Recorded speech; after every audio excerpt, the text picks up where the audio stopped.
Halo, apa kabar? Rekan-rekan mahasiswa Bina Insani. Jumpa lagi dengan saya pada pertemuan 11 dengan materi pembahasan adalah function.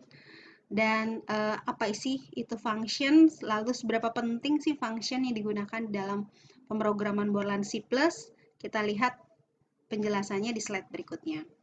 Function adalah dalam bahasa Indonesia artinya adalah fungsi. Fungsi merupakan blok dari kode atau yang dirancang untuk melaksanakan tugas khusus atau bisa juga disebut sebagai subprogram yang akan dipanggil di dalam program itu sendiri maupun dalam program lain atau subprogram lain. Atau bisa juga function itu adalah sekelompok struktur yang mengandung perintah yang akan dilaksanakan oleh CPU ketika function tersebut dipanggil atau dieksekusi. Lalu tujuan dengan menggunakan function itu apa? Tujuannya adalah untuk mengurangi pengulangan penulisan program yang sama atau membantu seorang programmer di dalam mengembangkan suatu perintah program menjadi lebih terstruktur, lebih mudah terbaca atau lebih baik di dalam pembacaannya, serta lebih mudah di dalam pengembangannya. Kemudian function yang ada di dalam Borland C++ yang kita ketahui itu adalah function utama atau main function. Nah, main function ini sifatnya mutlak, artinya harus ada di dalam penggalan struktur program Borland C++. Dan ada beberapa function lainnya juga yang bisa dipakai atau yang kita gunakan pada saat membuat sintak program, yaitu adalah function printf dan function cout. Function ini digunakan untuk menampilkan informasi atau data ke layar, atau ada beberapa function lainnya juga yang sudah kita pelajari di pertemuan sebelumnya.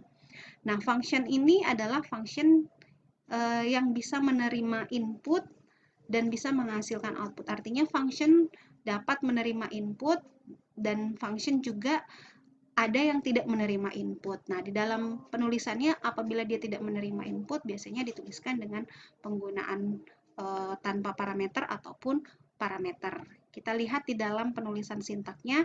Di sini di dalam penulisan sintak function itu ada yang menggunakan parameter dengan parameter atau tanpa parameter.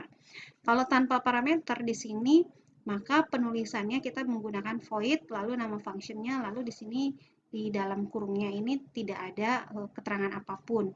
Kemudian yang menggunakan parameter adalah di dalam penamaan functionnya di depannya ini dikasih nama variabel tipe datanya, kemudian nama functionnya, lalu di sini adalah parameternya. Nah, kapan menggunakan parameter dan kapan tidak menggunakan parameter itu tergantung dari kebutuhan fungsi itu sendiri. Jadi ketika fungsinya membutuhkan inputan, maka kita menambahkan parameter. Tapi ketika fungsinya tidak membutuhkan inputan dan tidak mengembalikan nilai, maka tidak perlu menggunakan parameter.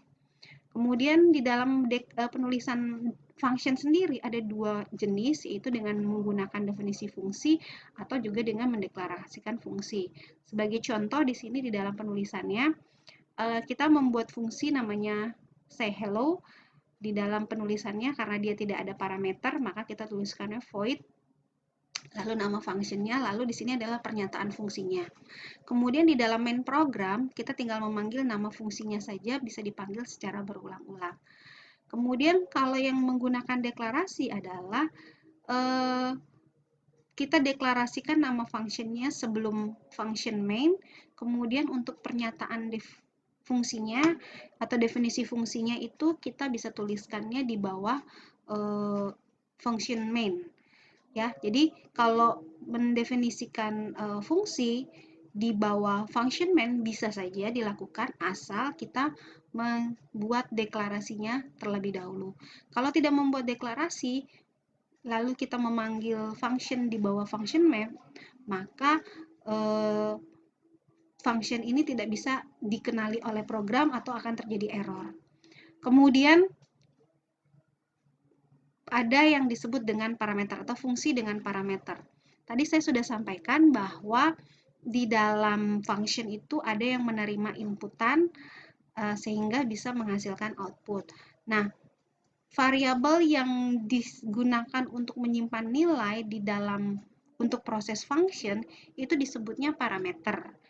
Jadi parameter ini diberikan di dalam function karena atau apabila functionnya ini membutuhkan inputan sehingga bisa menghasilkan output. Kemudian kapan atau bagaimana cara kita memberikan input ke dalam function itu dituliskan di dalam functionnya. Ketika dipanggil maka langsung kita bisa menginputkan nilainya. Contohnya di sini dideklarasikan void say hello string name. Name ini adalah sebagai parameter di mana dia akan menampung suatu nilai yang tipe datanya adalah string. Kemudian untuk mengisikan nilai di dalam parameter functionnya itu adalah di dalam function atau ketika functionnya dipanggil. Kemudian di dalam penulisannya, ini ada dua model, ada dua tipe. Satu yang menggunakan kode blok, satu yang menggunakan Borland C++ yang biasa kita pakai. Kita coba dulu untuk sintak yang pertama itu adalah ini. Kita copy pastekan dulu ke online GDB-nya. Di sini kita copy paste, kemudian kita perbaiki dulu penggunaan tanda baca petiknya. Kemudian di sini kita pilih language-nya, lalu setelah itu kita run. Nah, ketika kita run, perintah ini, kan kita di dalam main program itu kita memanggil sebuah perintah namanya say hello. Nah, perintah say hello ini adalah sebuah function. Functionnya itu sudah kita definisikan di awal, di mana function ini ketika kita panggil, dia akan menampilkan kalimat hello lalu panggil namanya. Nah, name-nya ini adalah parameter. Parameter di mana name ini adalah sebuah variabel nanti yang akan menampung. Nah, di mana nama ini akan diisikan itu adalah ketika kita mau manggil functionnya, maka kita panggil atau kita isi dengan nama yang akan kita simpan sebagai variabel name.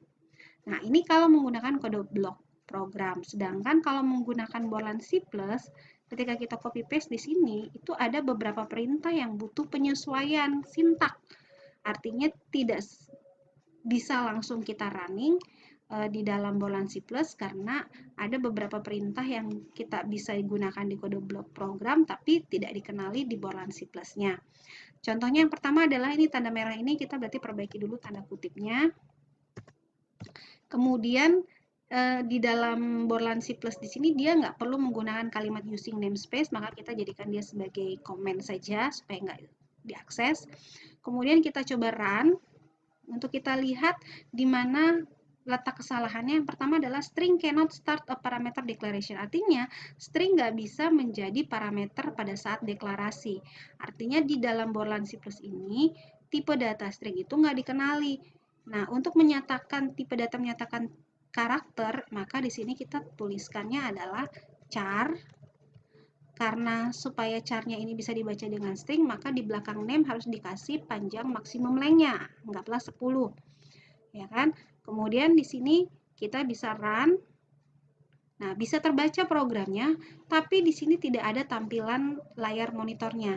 Apa yang kurang dari sintak tadi adalah kita tidak menambahkan perintah getSe di sini. Maka di sini kita tambahkan perintah getSe-nya sebelum return. Kemudian di sini supaya bisa mengenali perintah getSe, maka kita butuh file header-nya. Ya kan? Kita coba cek di sini. Nah, di sini make file. Nah, di sini artinya call to undefined function getSe. Artinya function getSe-nya nggak dikenali. Nah, untuk bisa mengenali function getSe-nya, maka perlu file header-nya yaitu adalah connew. Connew.h. Oke. Sekarang bisa kita run. Nah, bisa terbuka ya, terbaca di mana di sini tampilannya adalah menampilkan function dengan nama-nama yang sudah dituliskan di dalam blok program tadi. Nah, itu beberapa perintah yang dicontohkan dengan menggunakan dua model text editor, pakai kode blok atau kode blok online maupun dengan menggunakan text editor Borland C++-nya. Berikutnya, di slide-nya selanjutnya ada return. Nah, apa itu return? Return ini adalah kata kunci untuk mengembalikan nilai dari fungsi. Tadi saya sudah sampaikan bahwa function itu kadang harus menghasilkan output. Nah, output ini dihasilkan dari inputan yang diterima oleh function. Nah, untuk bisa mengembalikan nilai dari fungsi, maka functionnya butuh kata kunci, yaitu namanya return. Ya kan? Jadi, contoh penulisan di sintaksis ini adalah kita deklarasi float bagi, lalu ada parameter A dan parameter B, lalu ada pernyataan function hasil, lalu ketika mau memanggil hasil ini, ya mau dikembalikan nilainya, maka kita butuh perintah untuk mengembalikan nilai dari function, yaitu namanya return. Kemudian ada lagi, ini bisa dicoba nanti di rumah yang ini. Kemudian ada lagi pernyataan variabel lokal dan variabel global. Variabel lokal dan variabel global di dalam deklarasi sebuah function. Kalau variabel lokal itu biasanya digunakan di dalam function itu sendiri, sedangkan kalau variabel global adalah variabel yang bisa diakses semua fungsi. Nanti lihat dari masing-masing perintah perbedaannya di mana, nanti bisa diperhatikan atau bisa dicoba di sintaknya masing-masing. Kemudian ada penjelasan paste by value dan paste by reference. Paste by value ini adalah cara pemberian nilai pada suatu parameter. Nah, kalau paste by value artinya ketika kita memberikan nilai pada parameter adalah langsung memberikan nilainya berapa gitu. Sedangkan kalau paste by reference adalah kita memberikan suatu alamat memori di mana nilai tersebut berada di memori. Jadi dengan menggunakan operator pointer ya, di mana variabel tersebut terletak di dalam suatu memori. Kemudian ini adalah tugas pertemuan 11 yang perlu Anda kerjakan sebagai respon dari materi array dan juga materi minggu lalu, yaitu materi minggu lalu array dan materi sekarang itu adalah function, di mana untuk tugas ini mohon dibuatkan functionnya function jabatan, sedangkan array-nya adalah array untuk menampilkan input dan output dari program yang diberikan. Nah, harapannya tugas ini bisa dikerjakan sesuai dengan deadline yang diberikan. Kemudian pertanyaan di forum diskusi juga direspon dengan memberikan jawaban terhadap pertanyaan yang ada di forum diskusi. Itu saja penjelasan dari saya, semoga bisa dipahami materi ini, dan apabila masih ada yang kurang jelas atau belum dipahami, silakan boleh ditanyakan kembali, baik melalui forum diskusi maupun dari forum grup WhatsApp. Terima kasih atas perhatiannya, sampai jumpa, sampai ketemu di pertemuan berikutnya, bye!